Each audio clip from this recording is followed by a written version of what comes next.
আজকে আপনাদের সামনে একটি নতুন অভিজ্ঞতার কথা নিয়ে আজকে হাজির হলাম। এটা মূলত দেখতে পাচ্ছেন যশোর লার্নিং সেন্টার অর্থাৎ যশোর বিমানবন্দরের সামনে। আমাদের প্রথমেই চাবি দিল, চাবি খোলার পরে আমরা এই রুমটা আমাদের জন্য দিয়ে দিল। রুমের কন্ডিশনটি অনেক সুন্দর ছিল, দেখতে পাচ্ছেন মনিটর আছে এবং পাশাপাশি এয়ার কন্ডিশন করা। এখানে আমাদের ওয়াইফাই ব্যবস্থা আছে, যে কোনো সিকিউরিটি নিয়ে যেভাবে হোক আমাদের রিমোট পৌঁছে দিল এবং সব কিছু ঠিকঠাক দিয়ে দিল।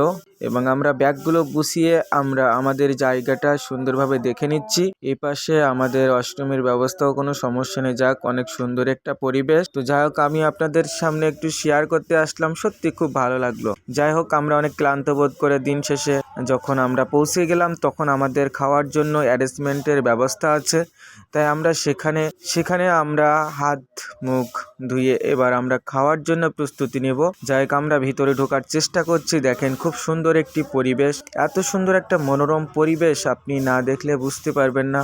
এখানে সমস্ত কিছু কিন্তু সাজানো আছে। আমরা এখানে গিয়েছিলাম, আমরা 25 জন গিয়েছিলাম। খুব সুন্দর একটা খাওয়ার অ্যারেঞ্জমেন্ট করেছে, এখানে অলরেডি অনেকেই খেতে বসেছে।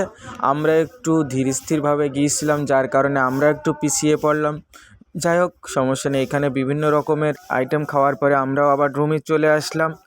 এখানে রুমটা চলে আসলাম, এখানে অনেক পোশাকপাতি ছিল, সেগুলো খোলার জন্য চেষ্টা করলাম। সেখানে খুলে দিয়ে একটু বিশ্রামের জন্য রেডি হচ্ছিলাম, কিন্তু ভাবলাম যে আমার অন্য এক পাশে আমাদের সচিব ভাই আছে, সেখানে যাওয়ার জন্য একটু প্রস্তুতি নিলাম। যাই হোক, আমার সচিব ভাইয়ের সাথে একটু, এই হচ্ছে আমাদের ইউনিয়ন পরিষদের সচিব, রমজাননগর ইউনিয়ন পরিষদের সচিব। খুব একজন ভালো মানের মানুষ, খুব সুন্দর হাস্যোজ্জ্বল একজন ব্যক্তি, খুব ভালো লাগলো। তার রুমটাও এখানে আসলাম, খুব ভালো একটা পরিবেশে আমাদের নিয়ে আসলো। সত্যি নতুন একটা অভিজ্ঞতা হলো, অসাধারণ একটা পরিবেশ। আপনারা, এটা মূলত হচ্ছে যশোর বিমানবন্দরের সামনে যেই ব্র্যাক লার্নিং ভিশনের সেন্টারের কথা বলা হচ্ছে।